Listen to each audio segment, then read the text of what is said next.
after good singing like that, all I can say is John chapter 6, beginning at verse number 5.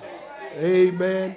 That's all I can say after all that. Y'all just done showed out up in here this morning. All them folks stayed at home for the Super Bowl, they missed it. Amen. Amen. God is good all the time. Amen.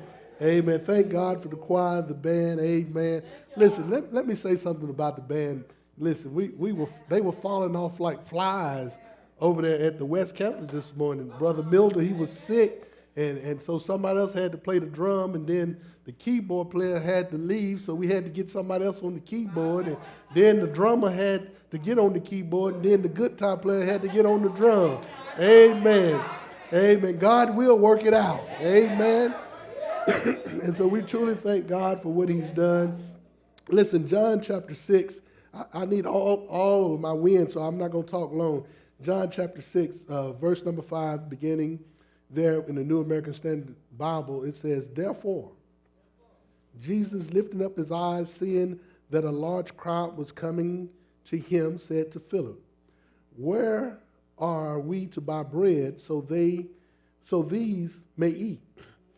This he said, this he was saying to test him, for he himself knew what he was intending to do. Philip answered him, 200 denarii worth of bread is not sufficient for them. For everyone to receive a little. One of his disciples, Andrew, Simon Peter's brother, said to him, 'There is a lad here who has 5 barley loaves, 2 fish, but what are these for so many people?' And Jesus said, have the people sit down. Now there was much grass in the place.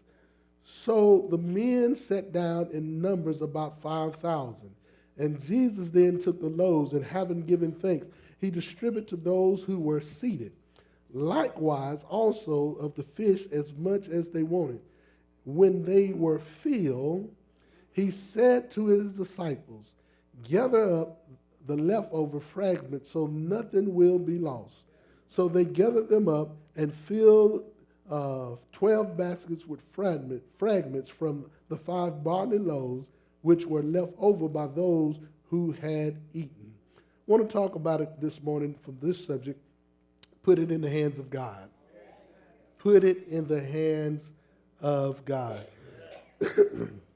I don't care what life throws at you. I don't care what you're going through. I don't care what the situation is. Whatever it is that you know that you cannot deal with it, put it in the hands of God. When the situation becomes too great, the valley becomes too low, you need to put it in the hands of God. When the storms of life are raging in your life, you need to learn how to put it in the hands of God. You got to realize God allows some things to come our way to test us, to see if we really trust him, to see which way we turn when the storms of life begin to rage. But we have to learn to put everything in the hand of God. Can I tell you that when you sit at the table to eat, you don't really know what you're eating nor what you're getting in the food that you're eating. So before you eat, you need to put that food in the hands of God. You need to ask God to bless this food, because you don't ever know what you get. We need to stop taking things so lightly when we are doing things. We need to put it all in God's hands.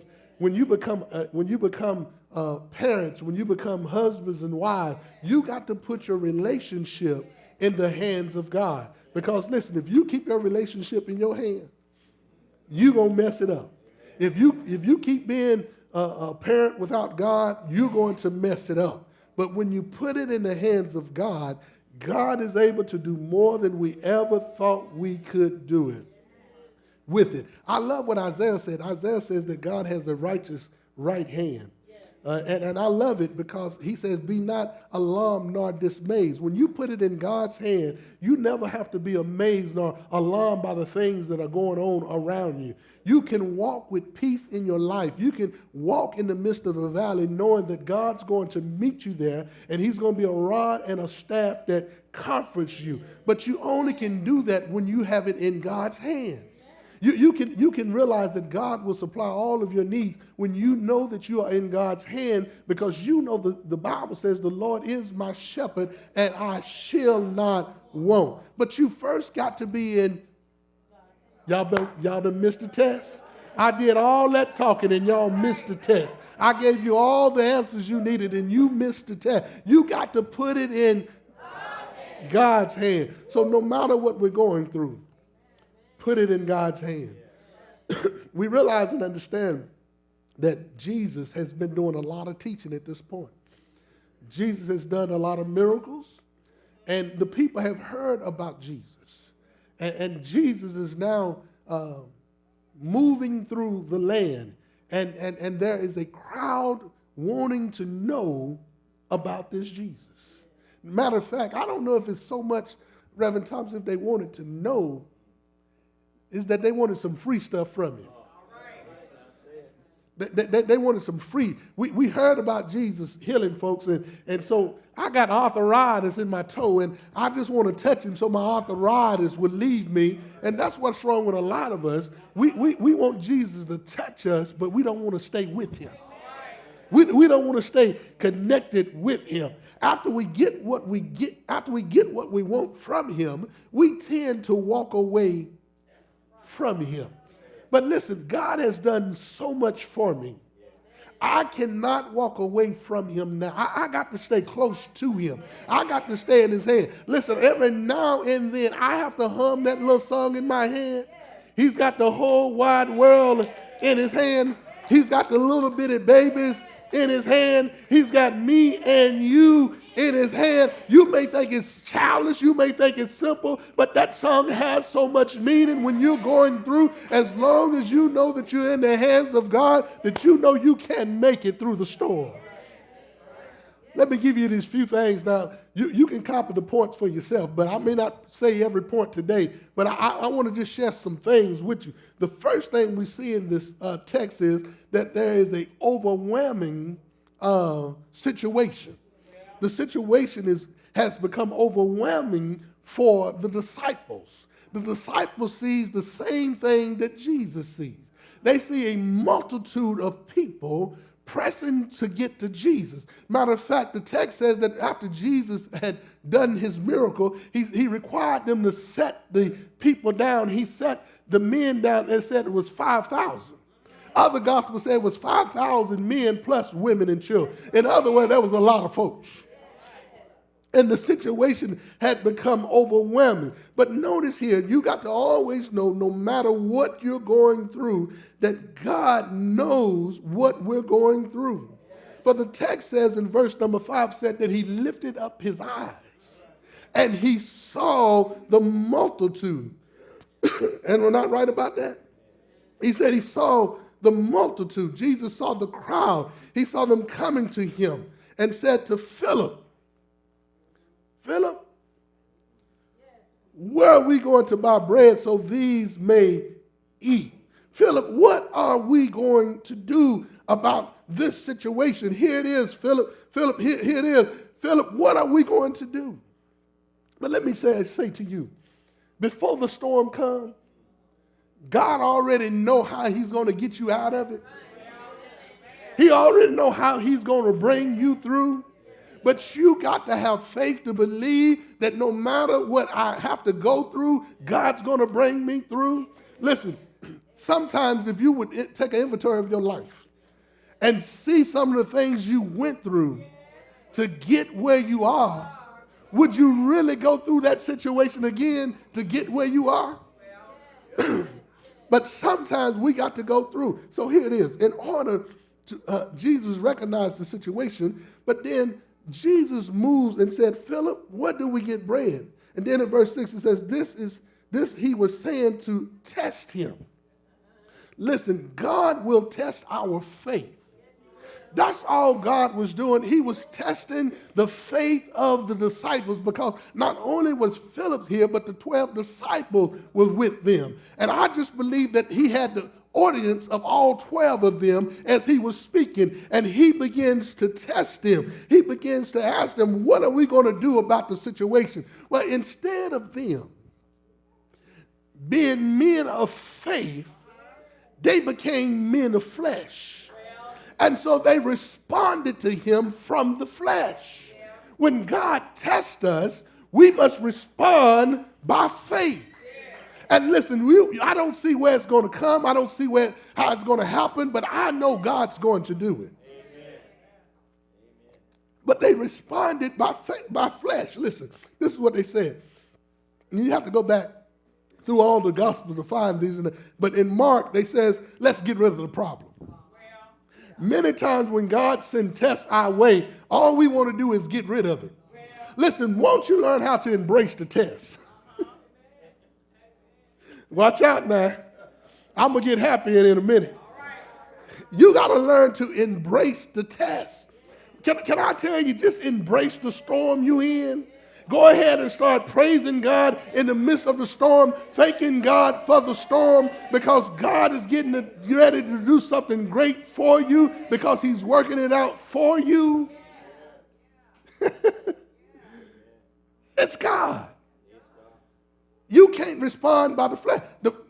Philip them said, get rid of them. That's a flesh response. And then some of them said, according to John chapter 6, they said, can I use my Baptist imagination? I know it's not in the text, but it did sound good when the Lord gave it to me this morning when I was preaching. Some of them said, let's have a fish fry and raise some money. Yeah, let's raise some money. Let's see if we can raise some money. Verse number 7, Philip answered him, after he said, how much you got? He said, 200 denarii worth of bread is not sufficient for them, for everyone to receive a little. So, some would say, let's have a fish fry, because we don't. Listen, fish fries ain't never done anything for God. All right. God ain't interested in fish fries, but he's interested in faith. You know, it's amazing. Let me just go ahead and throw this in, because some of y'all need to hear it today, because you may not get it later on, but let me hear it today. You know, God gives the pastor a vision, say, let's build a church. I already know you, bro. I already know you don't have any money to build the church. I already know that. There's not enough money in the bank to build the church. I already know it. I'm not asking you to build the church by flesh. I'm asking you to build the church by faith. Do you believe that God is moving us in this direction? Now, don't y'all go tell nobody, Pastor was already trying to build a church. That ain't what I said. I'm just giving you an example of what happened in the church. When God begins to move, the first thing folks want to say, we ain't got it. I know that's incorrect English, but we don't have it. We can't do it. That's what the flesh said, and that's what they were saying here. There are too many people here, and we cannot feed them because we don't have enough money, nor do we have enough bread. So we cannot feed them. Then John 6 and 5, notice right here in John 6 and 5, we have little, but we will never be enough. We have little, but we will never be enough. Therefore, Jesus lifted up his eyes, and the large crowd was coming to him. Where are we to get bread so that these may eat? Philip said, we got little, but we ain't got enough. Listen, when you got Jesus, you got enough. But instead of doing what verse number 11, go down to verse number 11. Instead of responding by faith, because if they had responded by faith, this is what they would have said. Notice in verse number 11. Jesus then took the loaves, and having given thanks, he distributed to those who were seated. Likewise, also of the fish, as much as they wanted. What they should have said, let's give it to Jesus. That's where they should have started. Matter of fact, that shouldn't be way down at verse number 11. That should have been at the top when he started talking to Philip them about what we're going to do about this situation.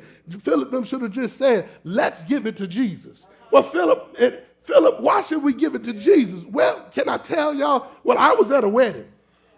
And while we were standing at the wedding, the one who was over the wedding ran out of wine.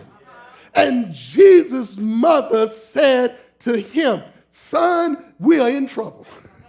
I know I paraphrased that. We ran out of wine. And then she said, now, what y'all need to do is do what he tell you to do. And when they done what Jesus told them to do, Jesus turned water into wine. But until they gave the problem to Jesus, Jesus could not do anything about the problem. And that's what's wrong with some of you. The reason you can't get up on Sunday morning and have a spirit ready to shout and rejoice, your problems got you down because you have not given your problems to Jesus. Jesus is able to handle your problem. Matter of fact, if you got your husband, your wife ain't no good, give them to Jesus. If your children ain't no good, give them to Jesus. If your job ain't no good, give it to Jesus. If your living situation is no good, give it to. If your finances are no good, give them. That's what you got to do. You got to turn it all over. Listen, quit cherry picking what you want Jesus to have.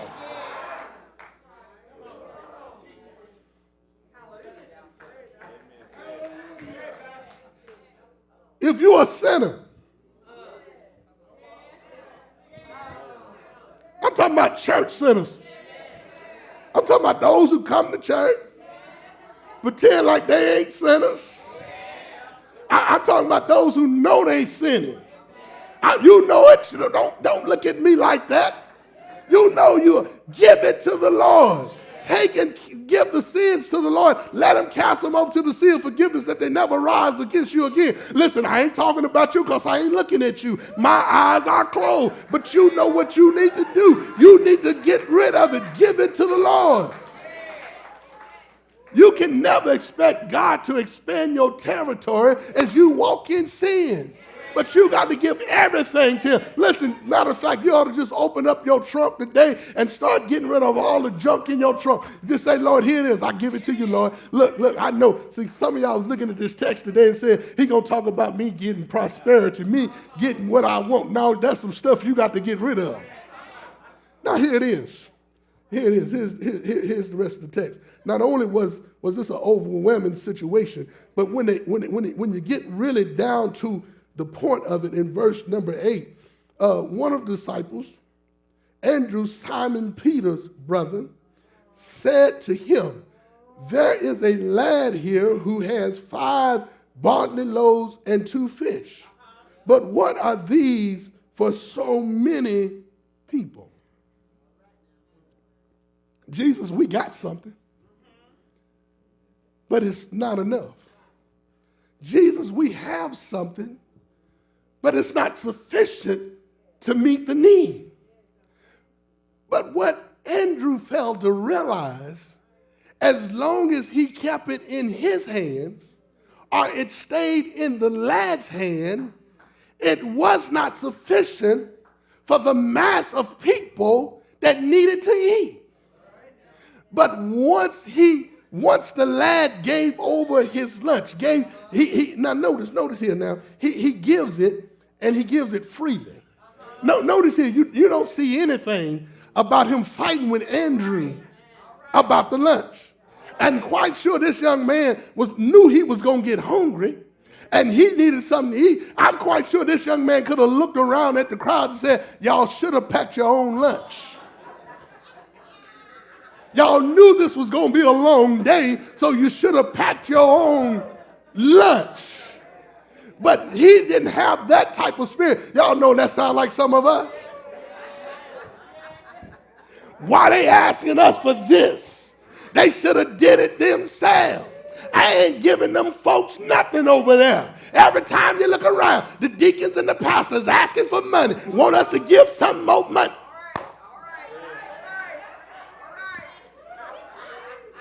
But this lad, he didn't have that type of attitude. He was submissive to Andrew when Andrew came to him. And Andrew said and brought him back to Jesus. So the lad, this is what he did. He gave his lunch as a gift. And he gave it to the Creator. And there's something about when you take nothing and put it in the hands of the Creator. Because among these people, this lunch was insufficient and really nothing. And it could not do the job. But yet he gave it and put it in the hands of the Creator. But now notice here, not only did he do that, but he not only did he give the gift, but this lad, he gave a sacrificial gift. Listen, we want to give, listen, I already know. It's tax time. And we ain't going to mind giving because we have sufficient funds. But you ought to try God when you don't have nothing. You ought to try God when you know you're going to give your offering. You ain't got money to eat tomorrow. Some of y'all don't know nothing about that. I just walked through that valley not too long ago, knowing this was my last dime, but God made a way out of no way because I learned how to be a giver, from a sacrificial giver. Never forget it. I think it was one Monday, and we were trying to figure out what we were going to eat. I realized I didn't have any money. I got a phone call from this young lady, and she said my washer and my dryer is broke. I said, well, look, I tell you what, let me come over and look at your washer. No, your washer, that's what it was. Let me come and look at your washer. She said, well, I was going to put some stuff on the grill. I said, well, let me go by and get some hamburger meat. I knew I didn't have no money. I did not have any money. She said, no, don't worry about that. I'm already in the store. I'll get that. Y'all just come on by. Went by, got into the washroom, turned on the washing machine. The washing machine started working. I didn't have to turn it over, didn't have to take no bolts or loose, and it has not quit since. It's been working ever since. I just know what God will do. If you make some sacrifices and trust in Him, God will provide when you're hungry. Y'all don't know anything about that. I'm glad I've been there. I'm glad I've had some ups and some downs, and I don't mind giving my best. I don't mind making some sacrifices for Him. But too many of us want to do it when it's convenient. We'll sing on Sunday when it's convenient. We'll usher on Sunday when it's convenient. We'll come to Sunday school on Sunday when it's convenient. We will come to Bible study when it's convenient. But you got to learn how to make some sacrifices. Listen.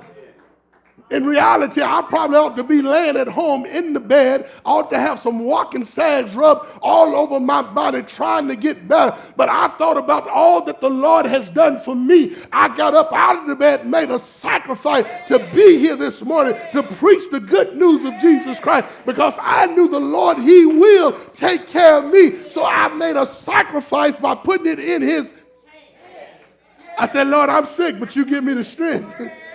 Lord, I got this thing going on with my throat, and every time I try to talk, I get clogged up. But Lord, I put it in sacrifice. For the text says, He gave all He had. That's what He did. He gave all that He had. It's there in verse number 9. Some of y'all have to see it. You don't believe, Pastor, so let me help you. It says, there is a lad here who has 5 barley loaves, 2 fish, but what are these for so many people? That's all he had. But he gave it. He put it in the hands of God. So what happens here? Somebody said there in the text, what are these? What are these for so many people? What are these? 5 barley loaves, 2 fish. What are these? The disciples really are standing with the stain of doubt in their life. They're still asking the question, what are these among so many? If you put them in the hands of the Creator, you got enough to feed everybody. Because look here, not only was they this text shows them being overwhelmed, not only does it show insufficient to feed the crowd, but notice here, in 10 and 13, there's a drastic change when Jesus intervenes. It's something about it when the Creator intervenes that nothing becomes something. It's something about when God gets a hold to nothing that he'll turn it into, he's been doing it since creation. It was him who stepped out on nothing and took nothing and formed it into what we see today. Matter of fact, if you look in the mirror, and you can say, he took nothing. I wasn't nothing. Every time I look in the mirror, it reminds me that I wasn't nothing, but he's took nothing and he's turned it into something. Can I tell you, he took a little boy from Florence, Alabama that couldn't talk so well, had to go to speech class in school, and they tried to put him in special class and turned him into a preacher because I wasn't nothing. He turned me into something. Same one that folks thought he wouldn't go to college and get a degree, but God took me and guided me through college in order that I could have a degree because other folks said he couldn't. God said he could. And that's the thing about it when you put it in the hands of God. When folks say they can't, God say he can. When you put it in the hands of God, God say, I got it. Don't worry about it. I know what he can do for you. So here it is. The surplus of the abundance. Look here at verse number 10. It says now, Jesus said, have the people set down. Now, there was much grass in the place. Now, when I got there, I said, now, that text really looked like it's out of place. Why would they put this text in? What do it have to do? I began to ponder. It says, now, there was much grass in the place. And then something connected me to David again. When David said, the Lord is my shepherd, I should not want, he leaded me to, I said, look at here what God has done. He's going to take these folks that's in a desert place and lead them to green grass. He's going to feed them, and that's what God does for us. I discovered why it was in there. God was just reminding us in subtle ways, saying, don't worry, put it in the hands of God, and God will lead you to greener grass. Set them down in the grass because I'm getting ready to feed them. That's what he does. I said, I just couldn't figure it out, but I thank God for email from heaven. Here it is. Here it is. It says now, he says then, verse 10, he says, now set them down. And a number about 5,000. Other gospel says there was 5,000 men plus women and children. There was a whole lot of folks he had to feed with 2 fish and 5 barley loaves of bread. And then Jesus took the loaves, the bread has come through doubt. The bread had come from the hands of a lad to the hands of Andrew to the hands of God. It's something about getting it to God. Notice what it said. It says now Jesus then took the loaves, it's in his hands now, and have given thanks, he distributed to those who were seated, likewise also of the fish as much as they wanted. The Lord is, and I shall not. Y'all need to come on and get on the boat right now. Some of y'all thinking about the Super Bowl, but you need to come on right here and realize that the Lord is my shepherd. I shall not want. That's what the text says right there. It said they distributed and everybody has as much as they wanted. That's the difference about it being in God's hand and being in man's hand. It had been left in man's hand. Andrew would have ate. Philip would have ate. But the little boy, he wouldn't ate. The crowd wouldn't ate. But when they put it in the hands of God, everybody had something to eat. And then he said in verse 12, when they were filled, he said to his disciples. Now listen here. This is what I want to talk about. Sanctified, set apart. Right here, that's it. That's the A right there, right? They had faltered in their belief in what God could do. So God wanted them to pick up the evidence. He separated them. I think, no, wait, let me see. He said to his disciples. He didn't say to anybody else in the crowd, but he said to his disciples, he said, gather up the leftover fragment so that nothing will be lost. Those same disciples who doubted him are now picking up the evidence of what God has done. They ought to be leaping and rejoicing and have more faith in knowing that God is able to work it out because he set them apart from everybody else. He said, now, don't, not the crowd. He said, but I want the disciples to get 12 baskets and I want you to pick up the leftovers. Sometimes God has to separate us so we can see who he really is. Sometimes God has to get us away from everybody else and everything else that we can see who he is. Can I tell you that sometimes God puts you in a valley all by yourself? You be wishing somebody to come by and help you, but they don't show up.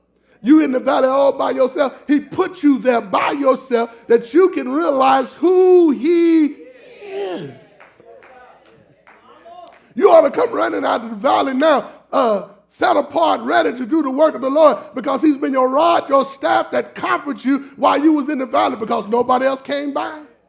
Nobody else came to see you. Nobody else asked you about your trouble. God separated you. Let me help somebody right here.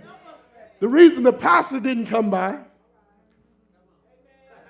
reason the deacon of the week didn't come by, reason the minister of the week didn't come by, the Lord planned it that way to separate you, to deal with you, that you will have a better relationship with him. Because if the pastor had come by and prayed for you, the first thing you got to church, the pastor came by and prayed for me and I got delivered. Sometimes God just needs you to be by yourself, going through by yourself, that when you come back through the door, you don't come back talking about pastor didn't come and see me. The deacon of the week didn't come and see me. The minister of the week didn't come and see me. But you come back saying, it was nobody but the Lord that brought me through.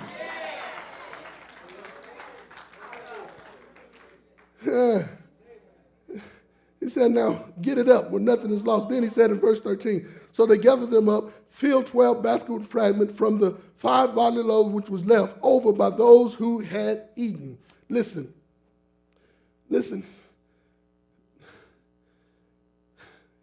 He set them apart. Then he satisfied them. He fed everybody that was there. Everybody that had stomach cramps, stomach growlings, were no longer having stomach growlings because God had made a way out of no way. He had opened up a gourmet bar in the middle of nowhere. Because one text I read said they were in a desert place. But now, that bothered me, Sister Sarita. I said a desert place, but he had said lead them to the grass. Listen, it is God who prepares the pastor even in the midst of desert places. When can't nobody else get on the grass, God will put his children on the grass and take care of his children if we'll only put it in his hands. And then those men that didn't have faith, God showed them.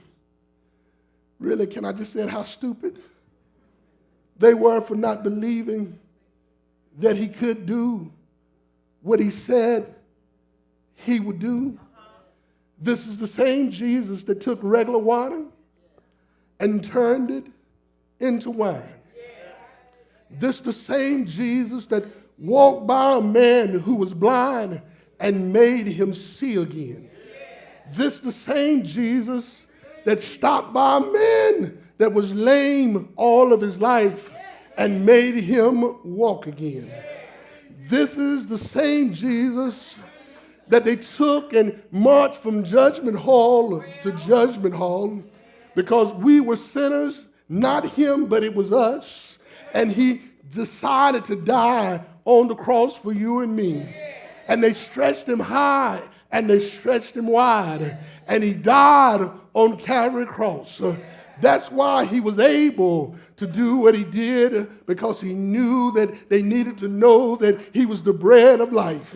I wish I had time to talk about the Passover, because this text says that he did this during the Passover. And that just means he was talking about himself being the Passover lamb, because he goes on in the text and tells them that I am the bread of life. And that's what God is to me. He is the bread of life to me. And some glad morning that Jesus had died for me, I'm going to see him for myself. And when I see Jesus, I want to tell him thank you. Well, Woods, why do you want to tell him thank you? Because every time I look in the mirror and I see myself, I see what he done with me. So when I get there, I would just want to tell him thank you. But I want to let you know I've learned how to put it in the hands of the Lord, because I've discovered that he can do more with his hands, in his hands, than I ever could. I'm going to leave you with this story here.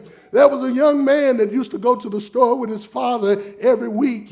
And when he got to the store owner would always offer him candy from the jar. And the little boy would stick his hand in the jar. But every time he stuck his hand in the jar, he could never get more than 2 pieces out of the jar. But one day he watched his father go over in the hardware section. And his father stuck his hand to get some nuts and bolts. And when he saw what his father did, he saw that his father got more than 1 or 2 nuts and bolts, but he got a handful of nuts and bolts. So the next week when he got to the store, he looked at the store owner, and the store owner said, "Son, won't you get the candy that you know that you want?" And the young man said, "I'm not going to get that candy, but I'm going to ask my daddy if he'll stick his hand in the jar and get the candy for me." And when his daddy stuck his hand in the jar, he didn't bring out 1 or 2 pieces, but he brought out a bunch of candy and dropped it in the bag. And that's what you'll learn if you put it in the hands of God. Where you've been getting 1 or 2, God will give you a handful. And I don't know about you, but I stand in the need of a handful of blessings.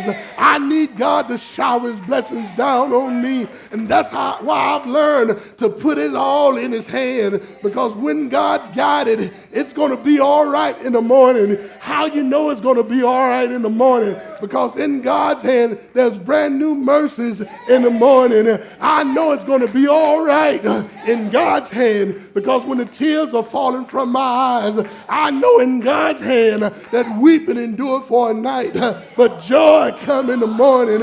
I know when I get sick and I put it in God's hand, that God is a doctor that can work it out. And some glad morning, when this life is over, that same Jesus that died for me out on Calvary, that rose that the 3rd day with all power, I'm going to see him face to face. And when I see Jesus, I just want to tell him thank you.